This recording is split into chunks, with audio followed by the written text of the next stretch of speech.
Aloha, welcome back. So today is the second day of the conference. I just thought of it, we should have a theme each day. Yesterday, what we had? Beyond the conference theme. I think today's theme, I just came to me, should be emptiness. In light of Stephen Cowley, my dear friend and colleague, who has been my friend for how long? 9 years? Maybe. We met 2009 in Connecticut. In Connecticut, Massachusetts, East Coast, before I moved to Hawaii. And when I first met him, I don't know what to think of him, but people say he's always critical. I said, really? Is he critical? I didn't think of it.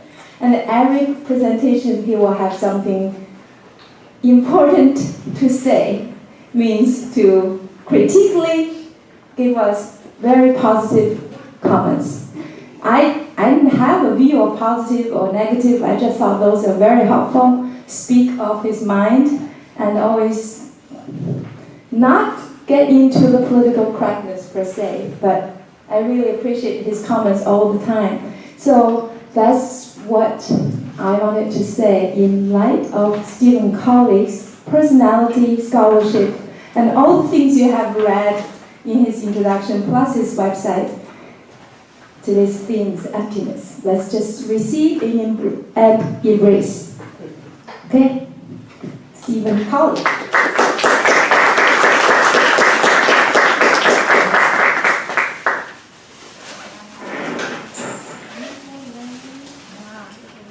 Thank you, Haidan, for picking this up. Gorgeous. Okay, you stand here and take a good picture. Me wearing a necklace. Well, it's a Hawaii necklace. Well, Okay. so that's okay. Okay, thank you. Thank you. Can you hear me, everyone? Yes. Excellent. So thank you very much for the invitation to an empty presentation. Having had a night empty of sleep, I think I should be able to do that pretty well. But seriously, I mean, we had a wonderful start yesterday. I'm very, very happy to be here and to be meeting all these exciting, new, interesting ideas. And I must admit, I was a little bit skeptical about the connection between East and West working, but my first impression is it's been absolutely fantastic, and we're breaking new ground in this conference. And I'm very taken by the Dean's introduction yesterday that this is the most interdisciplinary conference she has introduced. So guess what I'm going to do? I'm going to suggest a new discipline.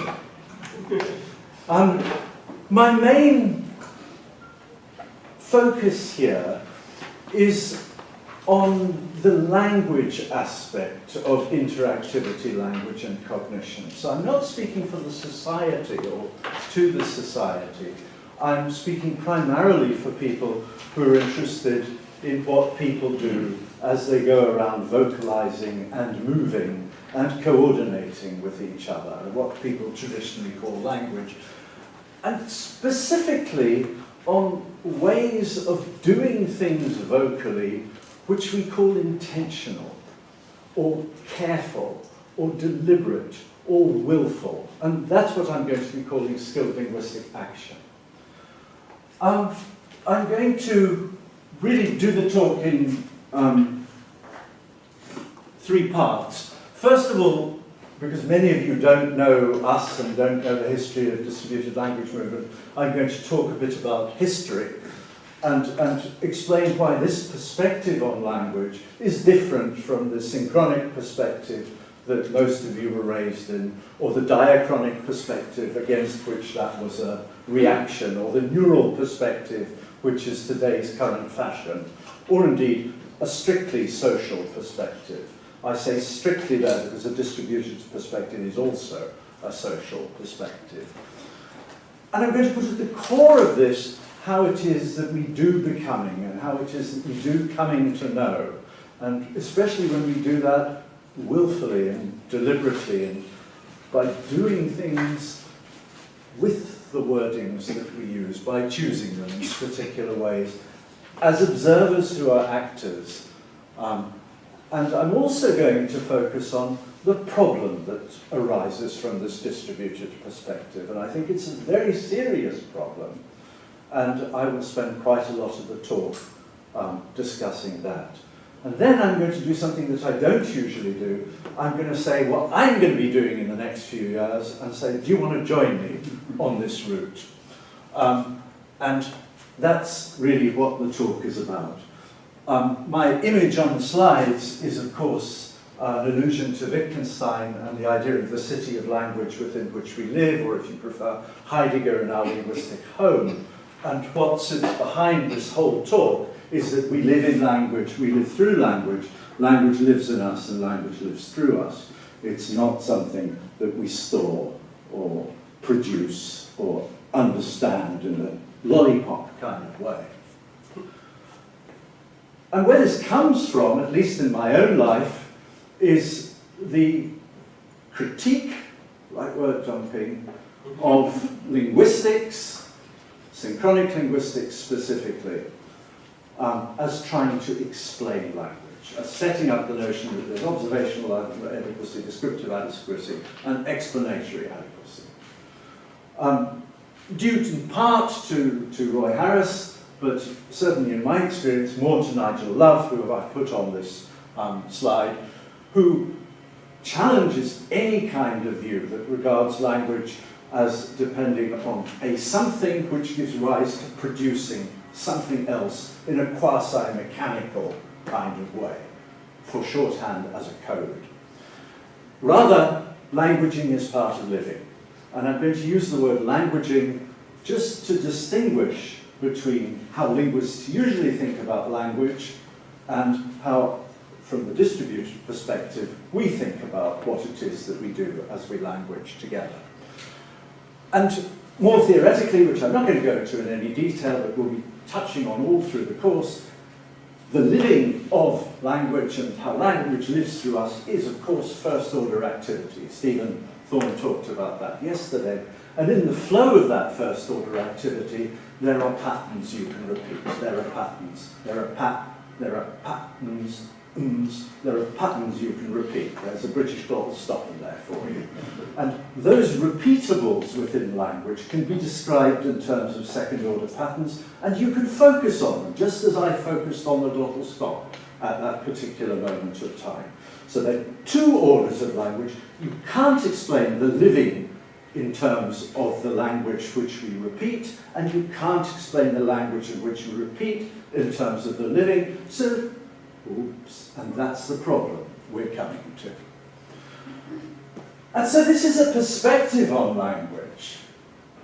And it's not just a perspective on language, because not only language is distributed, life is distributed, and cognition is distributed.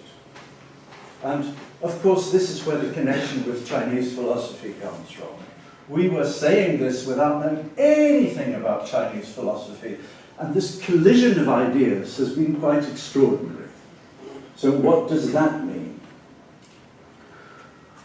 At the core of life is the ability for self-fabrication. Life goes on making itself, and has been going on making itself probably since before DNA, probably in an RNA world, this process of self-fabrication began. And this process of self-fabrication has given rise to a very large whole, which some people call Gaia, some people call the biome, some people call the biosphere, and there are various other names for that. For reasons I don't want to go into, I want to call it the bioecology. And within the bioecology, there are unbelievably large numbers of cells. And those cells are not atoms, they are cells. They are living, self-fabricating aspects of the living domain. They're not centers, they're little hubs. And they're little hubs within which self-fabrication occurs. And in our cells, in every one of our cells, we have not one DNA system, but two DNA systems. Every single cell of our body is symbiotic. It involves mitochondrial DNA, and it involves DNA which has to do with our lineage. And self-fabrication often makes use of this symbiotic process, like language. by the way, not a gratuitous comment. And of course there's connection, there's the darling of every television program, competition. Yeah, we do that too. There's evolution, there's development. There's how development affects evolution. There's how evolution affects development. There's how learning affects development, and maybe learning affects evolution. There's learning which is social and learning which is individual. All these intersecting temporalities are part of the self-fabrication of life. And so life is systemic, and many people talk about systemic biology, and life is distributed. And for our purposes, we can treat those as synonyms. And no biologist would doubt that for a moment. I think this is very important in thinking about languaging and thinking about what we are and what we do. Our little story begins with recognition that cognition too is distributed. And this is traditionally traced to the work of Hutchins in the 1990s, and amongst other things, his famous paper on how a cockpit can decide its speed. The focus is not on self-fabrication, the focus is on the fabricated. But of course it had all been fabricated by living human actors and observers. So the plane is flown by pilots, and the systems use the pilots just as the pilots use the plane. The flying of the plane or the landing of the plane depends on ground control, it depends on what's in their heads, it depends on how they move, how they perceive, how they act, it depends on the plane itself, it depends on all those dials and other things in front of them, and it depends on little tricks that the pilots use in order to make their life simple. And in that paper, Hutchins talks about a trick where they put a little bit of pink plastic on one dial called a salmon bug, and when the needle goes below the dial, they do the equivalent of changing gear or lowering the ailerons.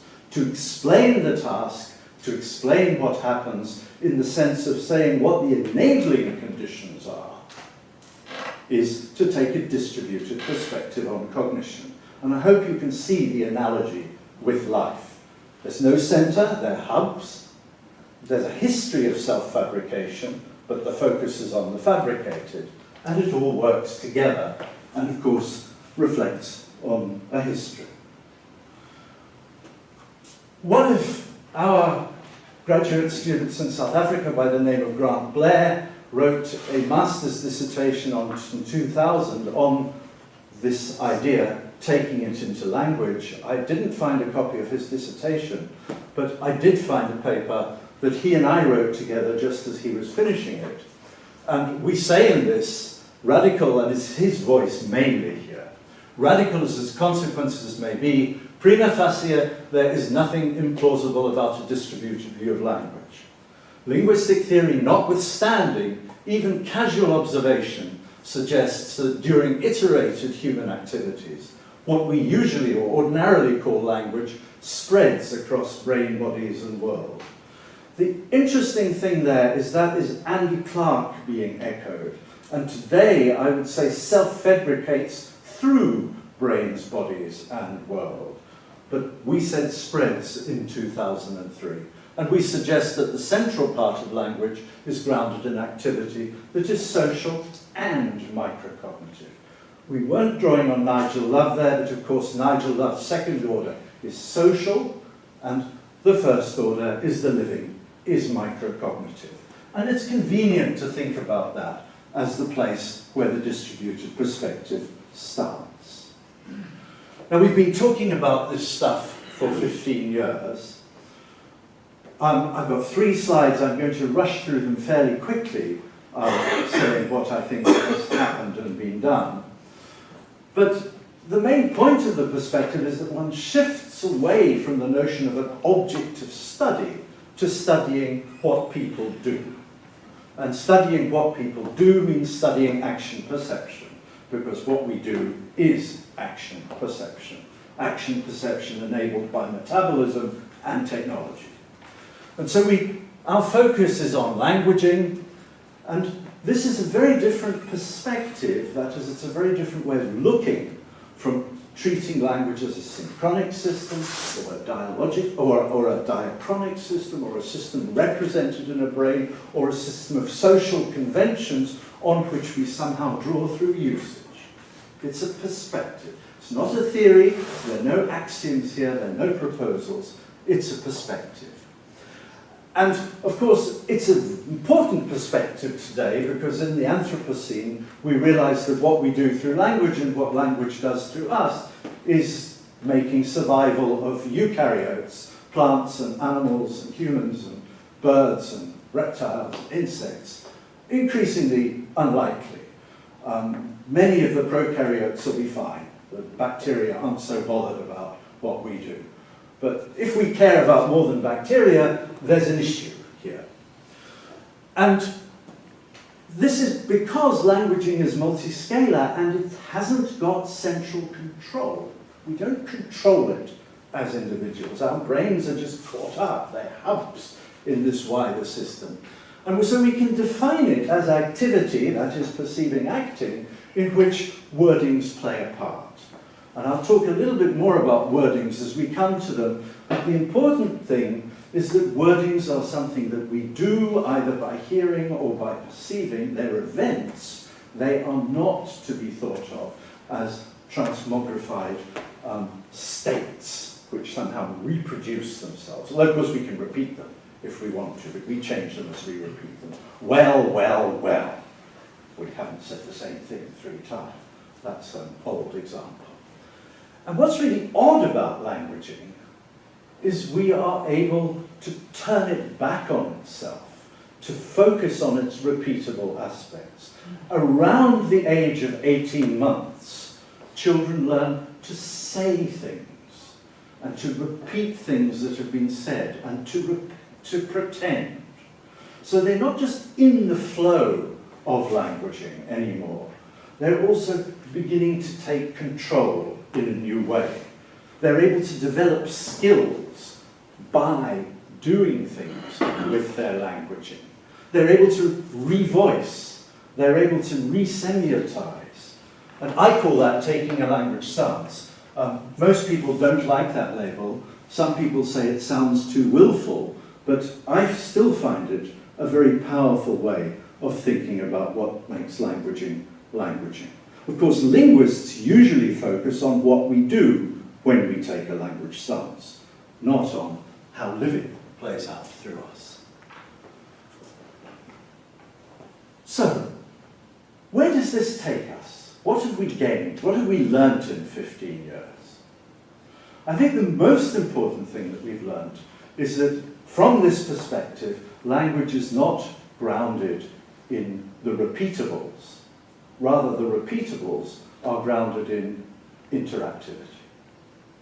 Interactivity is this peculiar sense-saturated coordination which is characteristic of being with and of and in the world as a living human being. And we've done quite a lot of work on interactivity, and the great surprise was that you can explore it as a phenomenon, not just as I had done in my early work in relation to prosody and conversations, but also in relation to problem solving when nothing is said. So interactivity is seen as grounding human-style cognition and languaging. And of course, through interactivity, we're able to decide when to repeat things and how to repeat things and when not to repeat things. We can develop emotional content. We can be critical. We can develop all kinds of skills. And that was a surprise to us. And that's why we think this term is important. The rest I'm going to rush through quite fast. We individuate as persons. Steve gave us a wonderful talk on that. Persons are made, self-fabricated through their languaging. They are not fundamentally biological beings, and they use the world to make themselves and to individuate. It's a Russian idea, of course. The repeatables are crucial because they enable ourselves to make ourselves by repeating things and revoicing things and anchoring things and doing things with what has been anchored and learning skills in using technologies or not learning skills in using technologies and so on. And the repeatables give us this social reality, this world about which we talk. And the world about which we talk is, of course, part of the wider world of the living. But we suppress those aspects of the living about which we do not and cannot talk. I think that's what Wittgenstein was worried by when he wrote the Tractatus. And that's where he moved from when he wrote the Tractatus. And suppression is perhaps the most important function of language.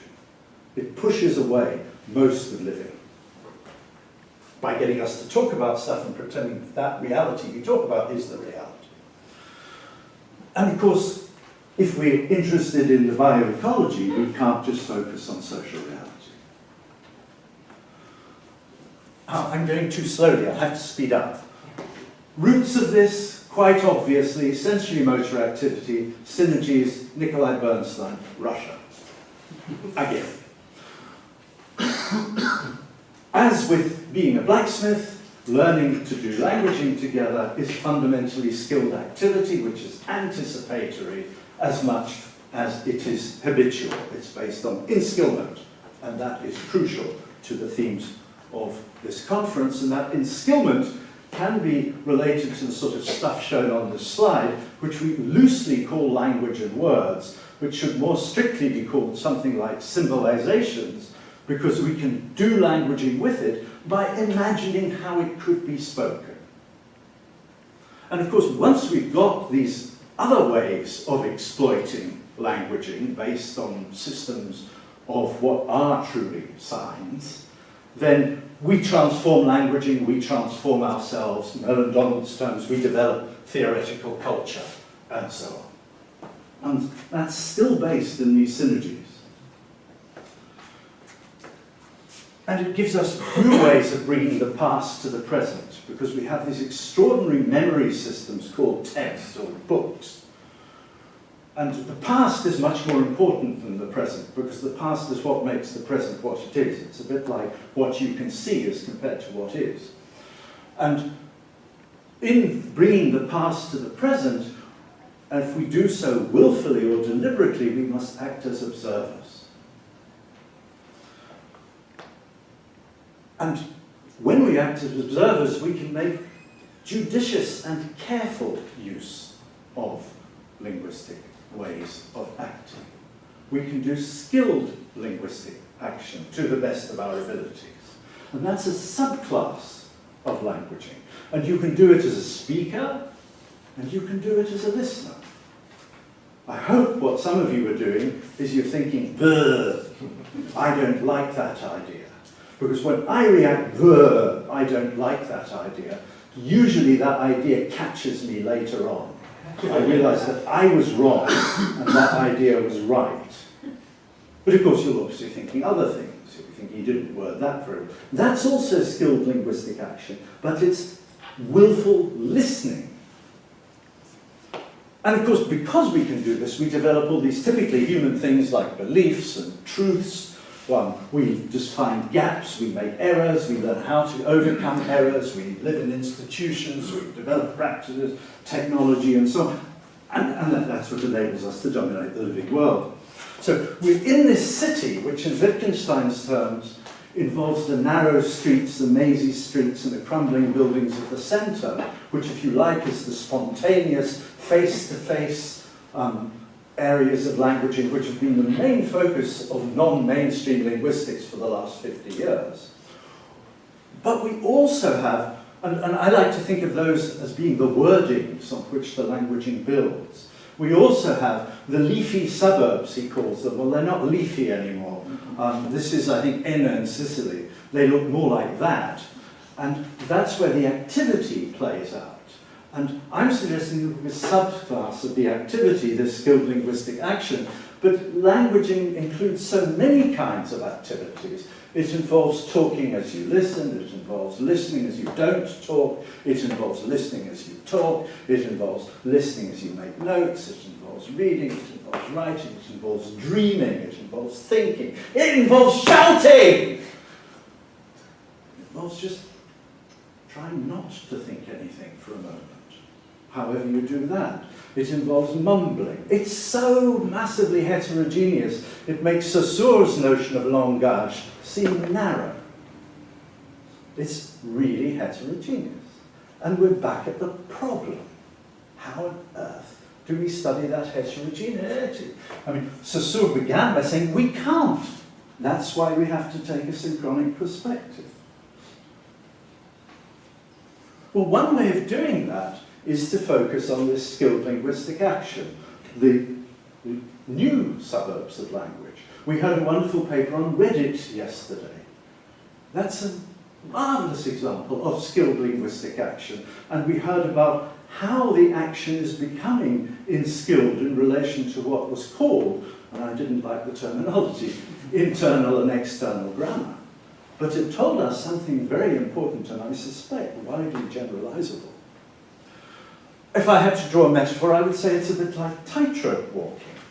In our communities, we learn to walk our special tightropes.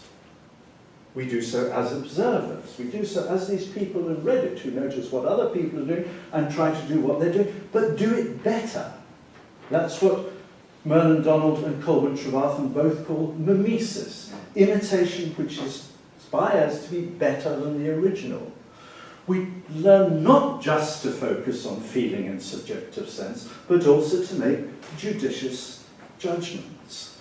And this, I think, is something that we in our community have tended not to give enough weight to, and so I'm bringing it to the fore.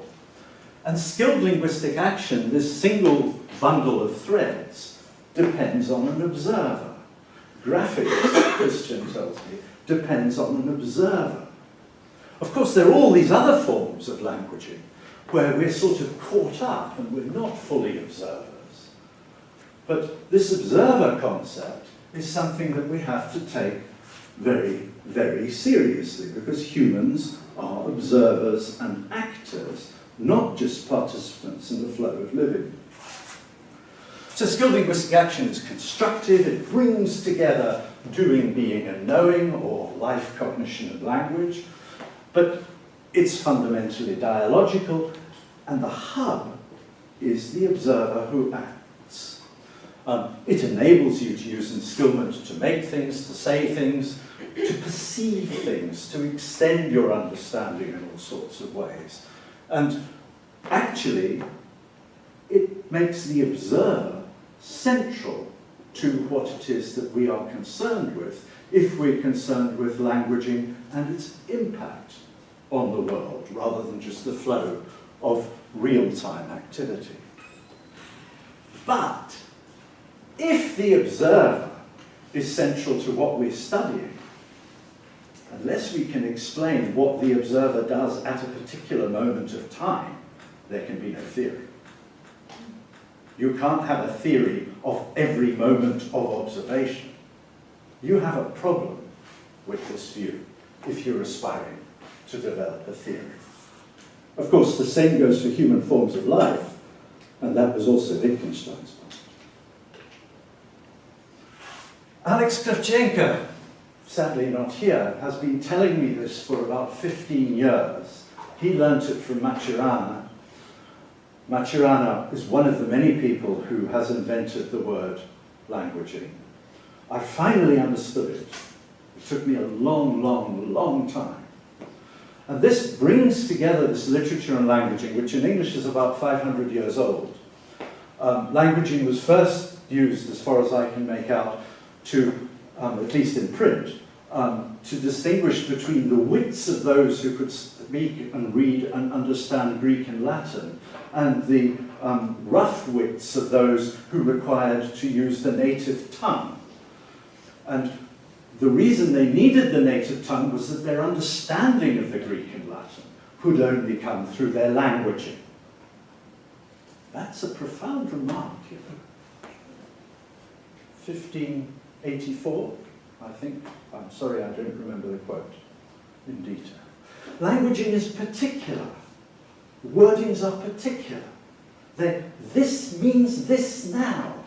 Will never be exactly the same again. That's Anton Becker's great insight. Bakhtin, he didn't use the word languaging, he used very similar ideas, so languaging is unfinalizable. Of course, it's self-fabricating. How could it be otherwise? It's poetic. Someone quoted Ross Hadge yesterday. Ross Hadge did a great deal of work in the 1990s on languaging, and he and his group of colleagues were interested in poetry, they were interested in dreams, they were interested in what linguists typically treat as very marginal in languaging. And Merrill Swain, who introduced the word independently, sees it as central to meaning making, which is self-fabrication that is controlled by the observer.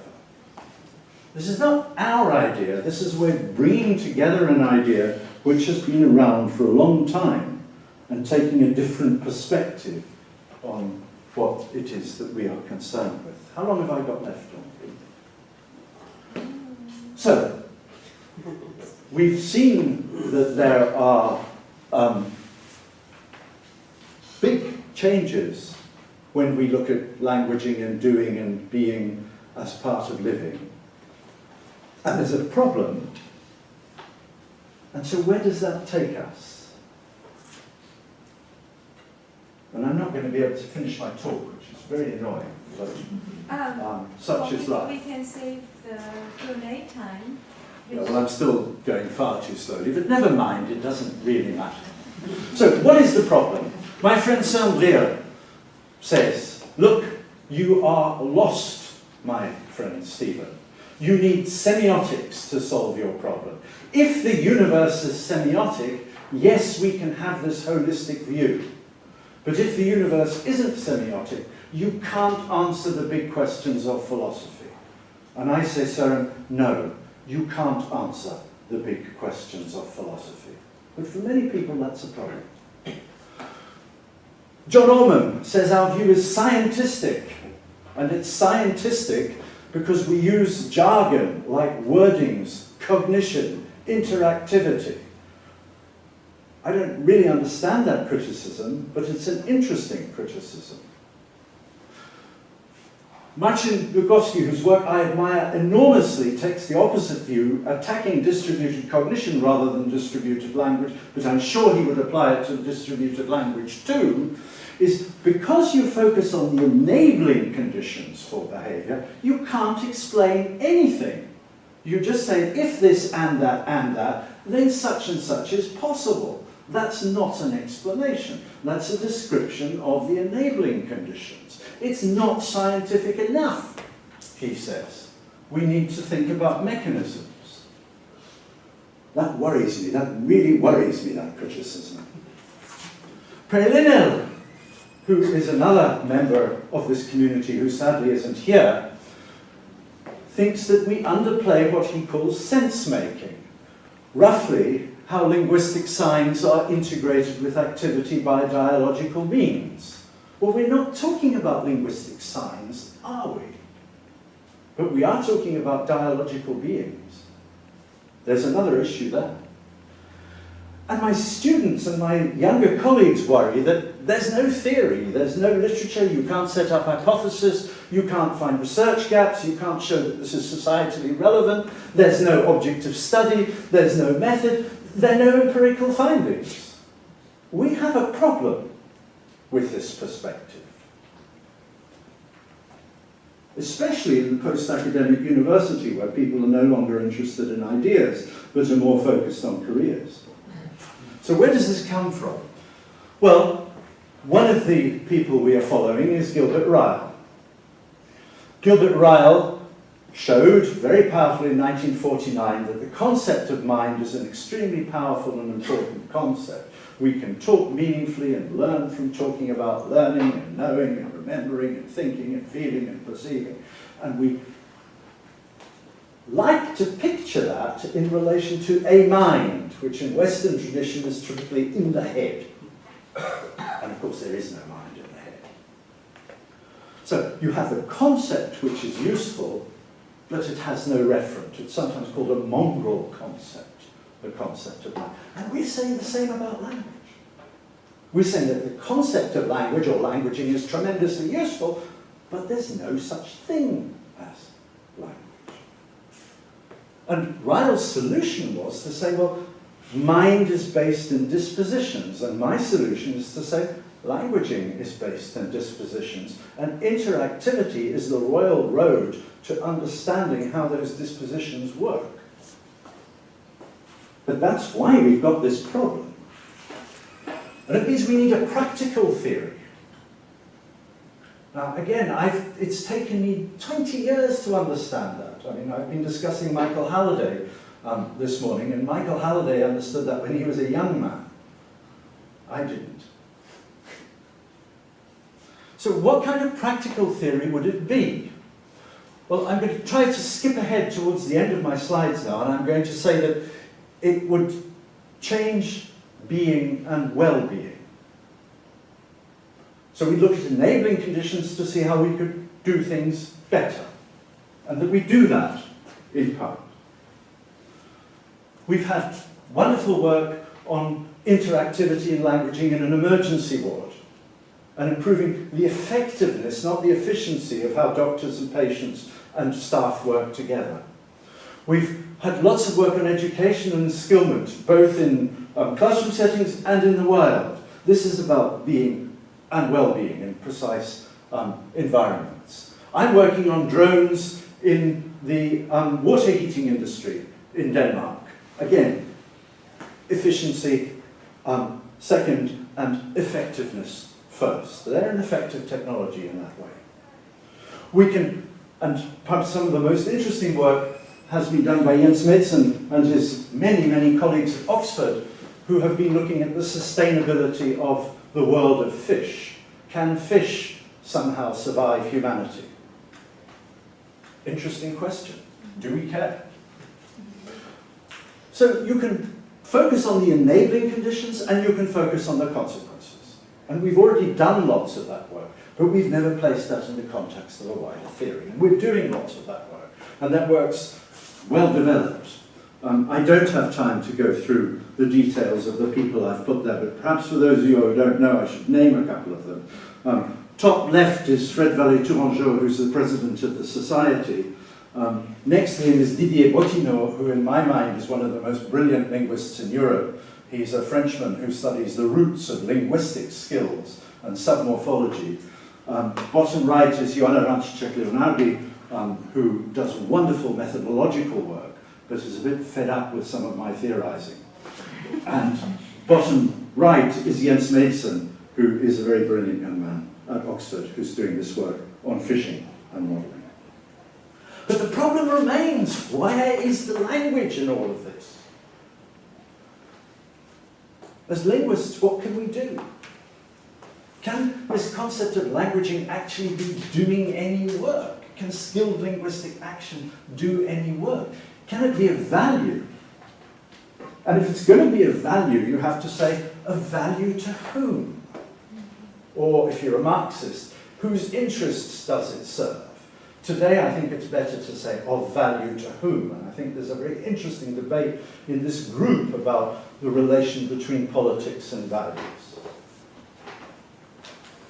Well, this is me speaking now. For me, the most urgent problem on this planet is biodiversity and the loss of biodiversity, which I've simply called environmental degradation. And I think that we should be, and I am certainly going to focus most of the rest of my career on looking at the relation between languaging and the loss of biodiversity. And that means we've got to take a close look at the long-term effects of, on the one hand, mistaken views of language, code views of language, and to try to establish what this other view of languaging can do long-term.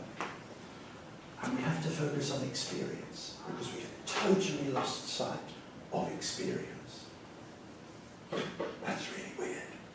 We can't talk about it, so we pretend it doesn't exist.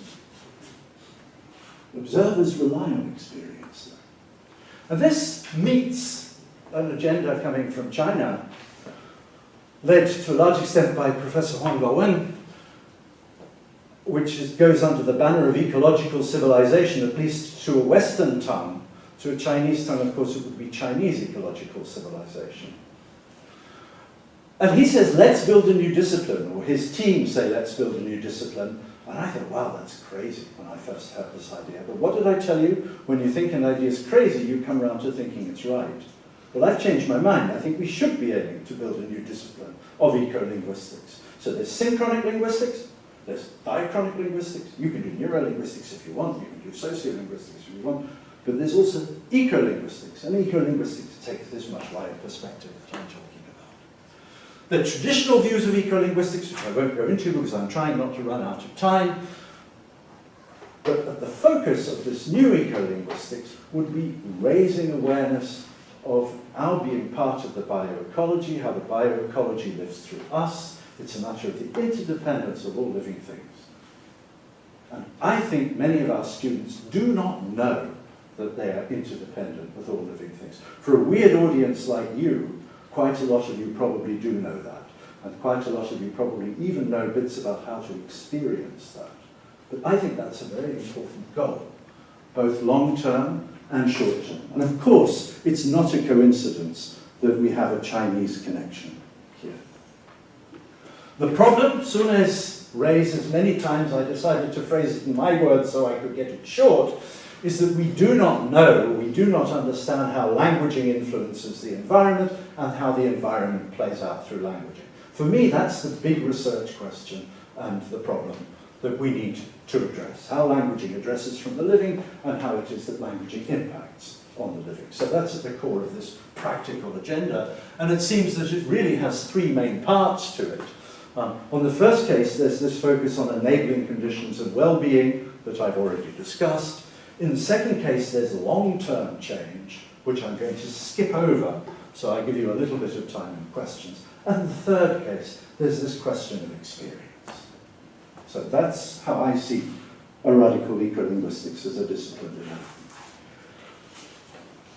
I'm going to have to do this really, really fast, but I've been involved in a big European project on peer review. There's a general recognition that peer review is in crisis. And it is, believe me. There's a general belief that peer review is quality control. And it's bound up with these wonderful people called scientists who show the values of communitarianism, universalism, disinterestedness, and organizational skepticism.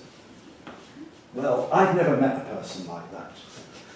What do you find when you study peer review? It's biased in many, many ways, it's not reliable, and it doesn't predict impact. And there's tons of literature on that. It's in crisis. But hang on a moment. What does that mean? Well, it means we're looking at peer review wrong, doesn't it? Because in fact, peer review is not about quality control.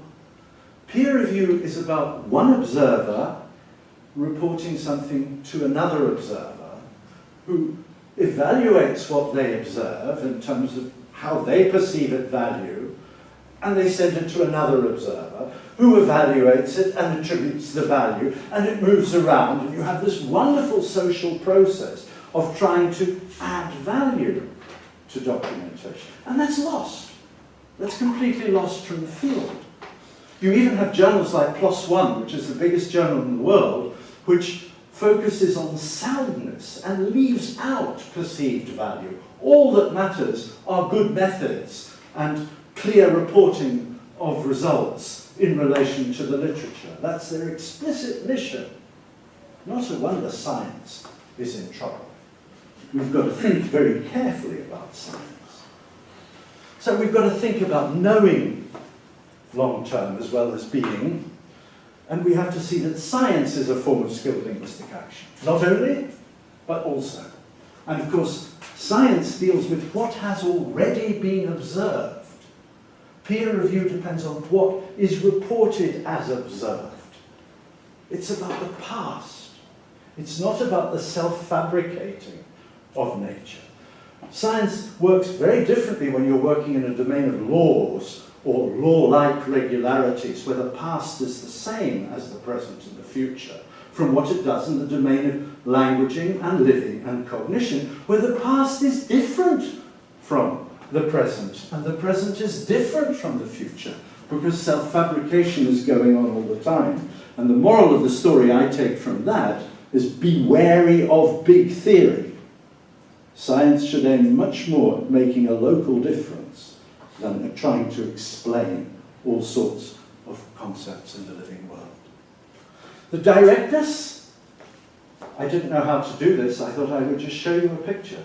This is apparently something which was the mainstay of well-being in certain Japanese traditional societies. They call it Satoyama. People worked at that. That became part of them. They became part of that. We lack that sort of experience in our lives. Some of us are gardeners. We get a little bit of it. But that connection is something that we need to be working at all the time. And so this would be an example of positive discourse analysis, or harmonious ecological thinking, or something like that. So, as I see it, living, knowing, and being are one. A radical ecolinguistics will look at the three, and they will take the observer and the skilled linguistic action seriously, giving particular weight for giving particular weight on the enabling conditions and how it is that we make things happen together.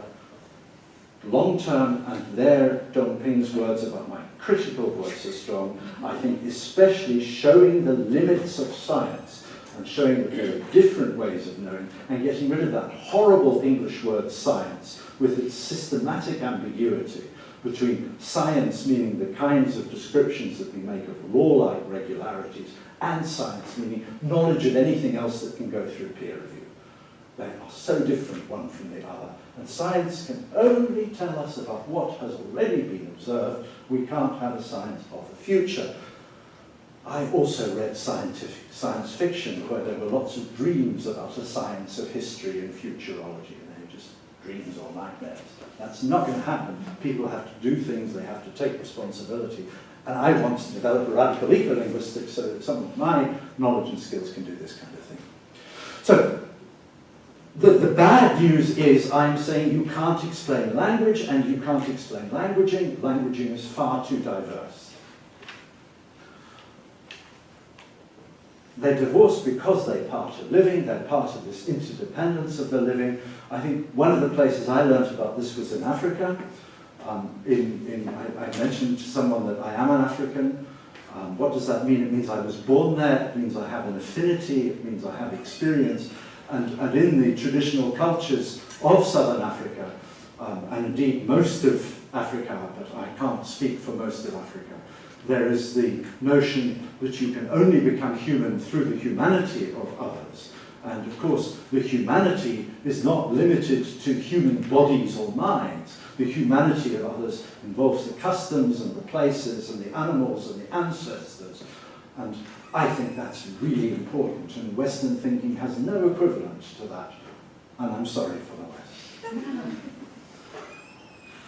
So that's living in the bioecology. One needs to have a practical theory. This little diagram is supposed to suggest directions in which practical theory can go. Of course, one can, I'm not suggesting that everyone should become an environmentalist. You can work on practical theories of education. You can work on practical theories of business organization. But I think that if we want to adopt this perspective, we just have to recognize that our job is to develop practical theories. And why didn't I think of that 20 years ago? Never too late. Thank you, John. And I love this idea of trying to build a discipline. I don't know how on earth we would do it in our Danish environment, but I do think it's a very interesting approach and goal to set ourselves. And in China, I think it might be viable. If you're interested in my abstract, I cite literature on natural inclusion.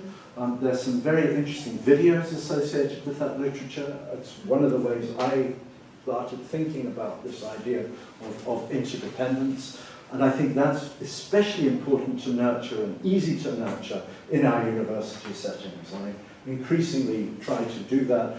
Someone said to me yesterday, and something I've been wanting to do for years, why don't we take our students outside? You know, I think that's just such a good idea, but I haven't dared do it yet. We've also got to focus on long-term change. I've taken the example of science and peer review because that's something that I know about, but we had a wonderful talk yesterday about sustainability and the ambiguity of the word sustainability and survival. There are clearly ways in which we can think about sustainability in relation to long-term change, as opposed to sustainability in relation to making you feel you're worth it, or something like that. And the point of focusing on skilled linguistic action is we bring back our intellectual powers to our thinking about languaging. How it is that we do things building on the skills that we have developed, and building skills with languaging, and not just on face-to-face interaction and so on. So the first part of the talk was sort of where we've come from. I hope that's fairly clear. The problem is that you can't have a theory of distributed language or a theory of languaging. My proposed solution is that one has a practical theory, and my personal bias is to focus on ecological questions. And that's my talk. And I'm sorry I went to. No, you're perfect.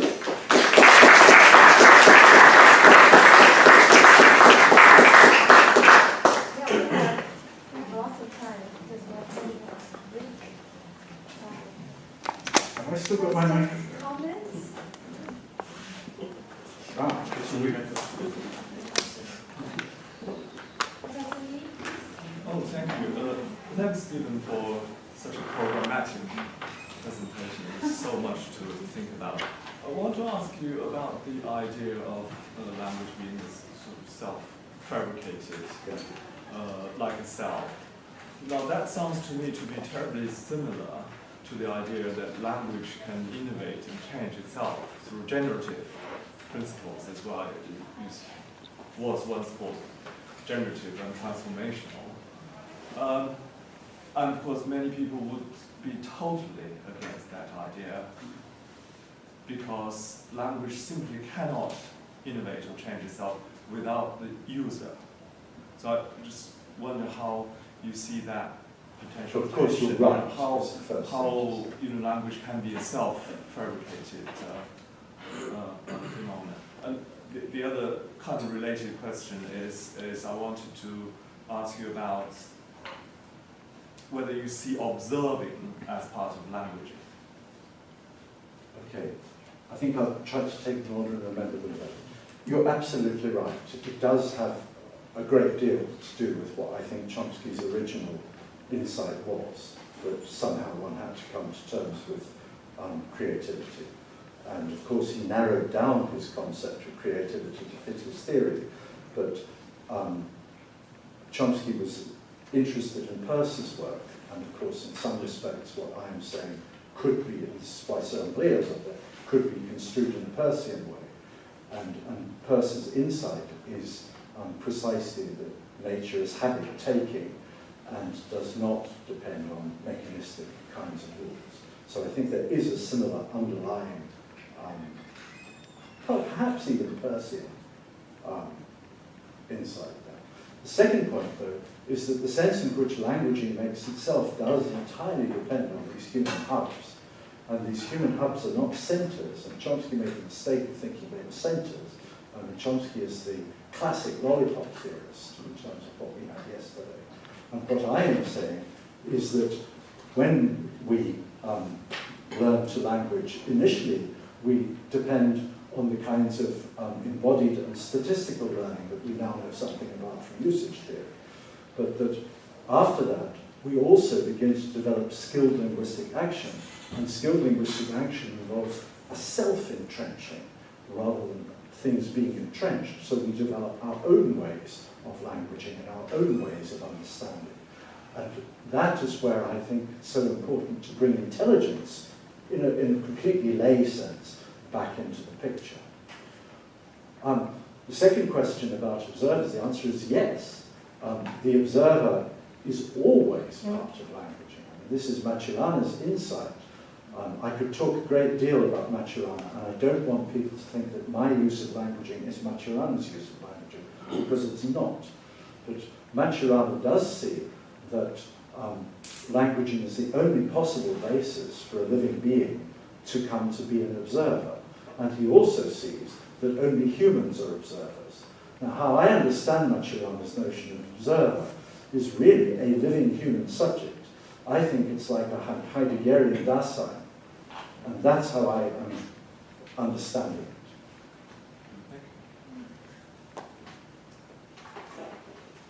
Steve?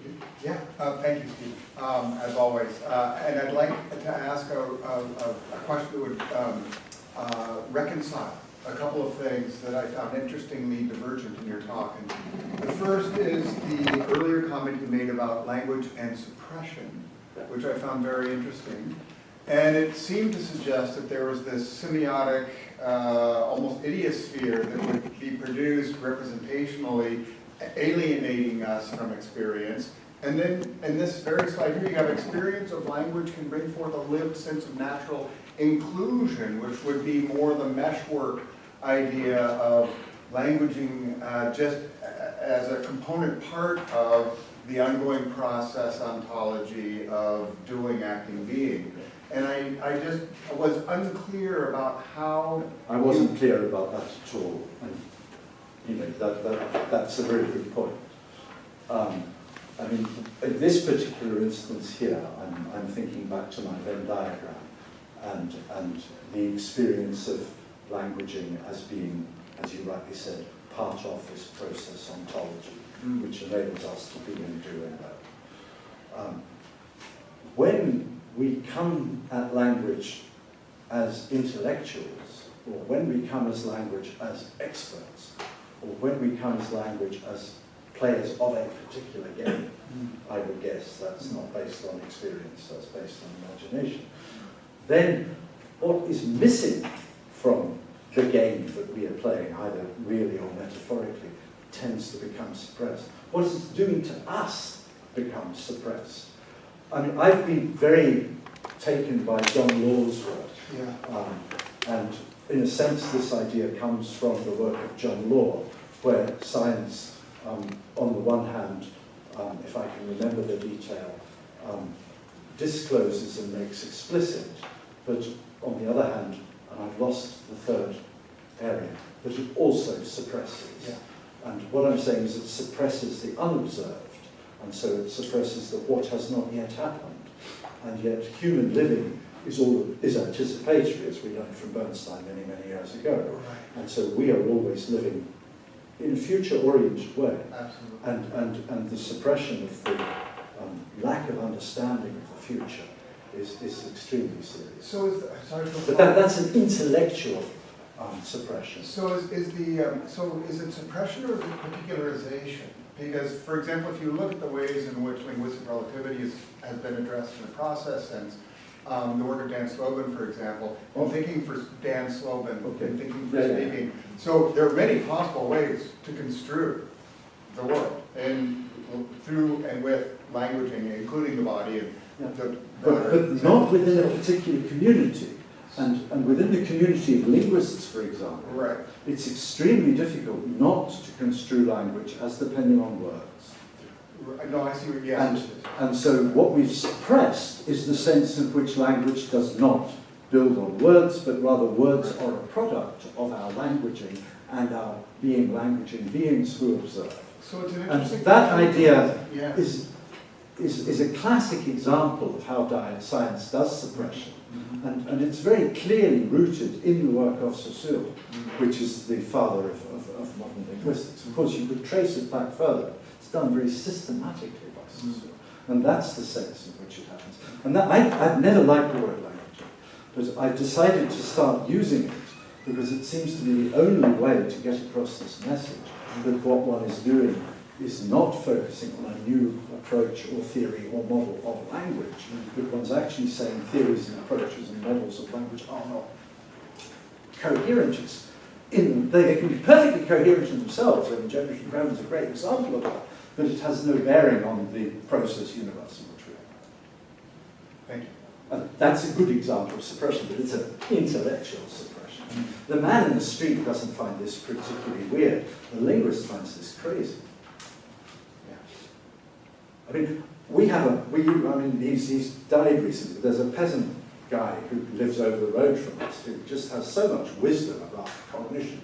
In our dialect, we have the word cognition, which is basically practical common sense. Now his view is you don't need books, you just need cognition. And in the end, that's skilled linguistic action. I agree with him.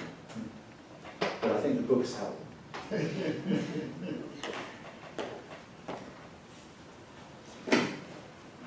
You mentioned one of your colleagues in your group who couldn't be here, who has a focus on dialogical or dialogue and dialogical actions. And I just wondered if you could say a bit about perhaps the role of dialogue as perhaps a form of distributed cognition, and whether that's a central part of skilled linguistic action or an element of it, perhaps?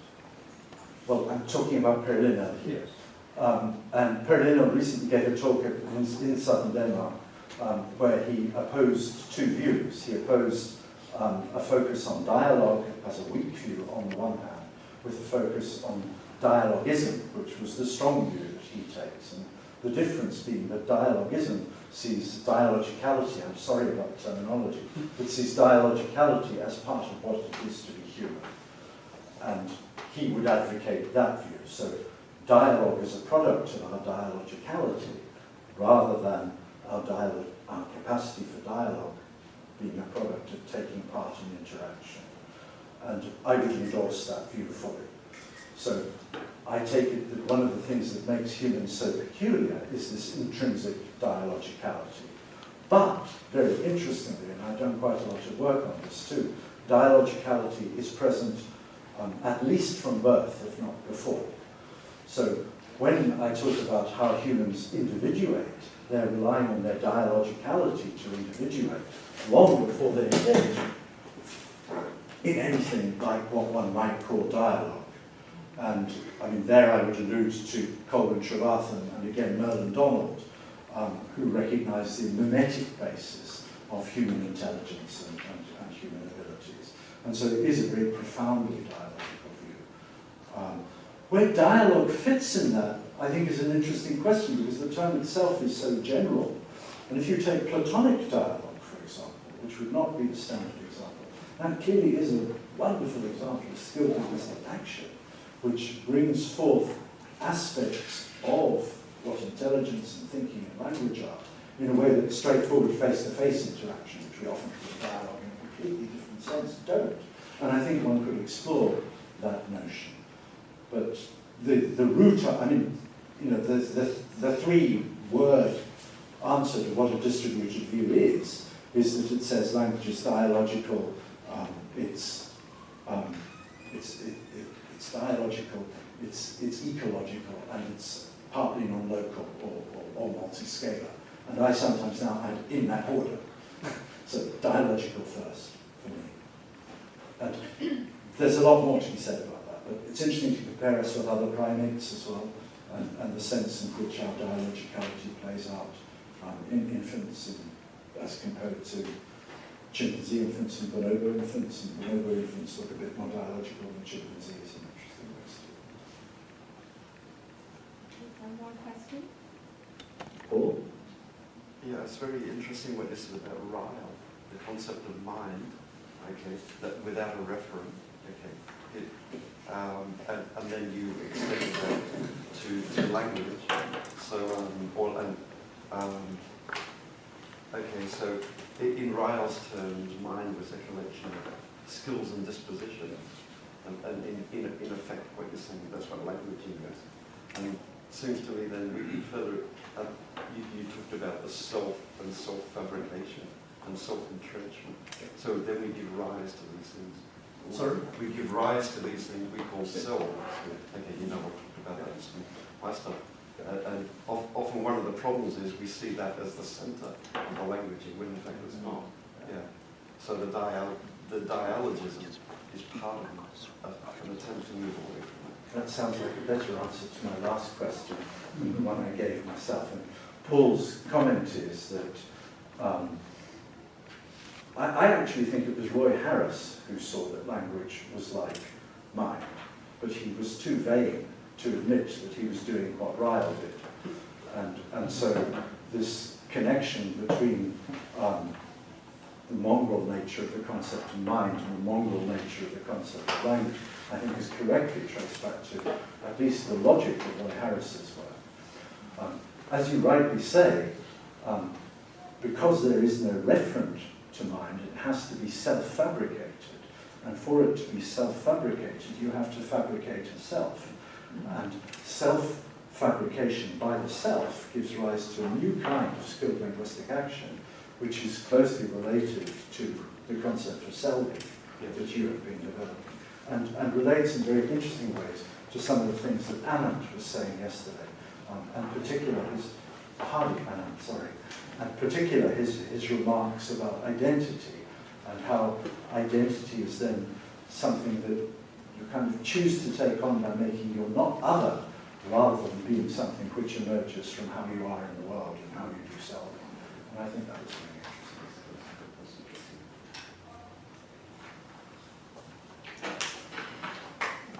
All right. Well, thank you very much.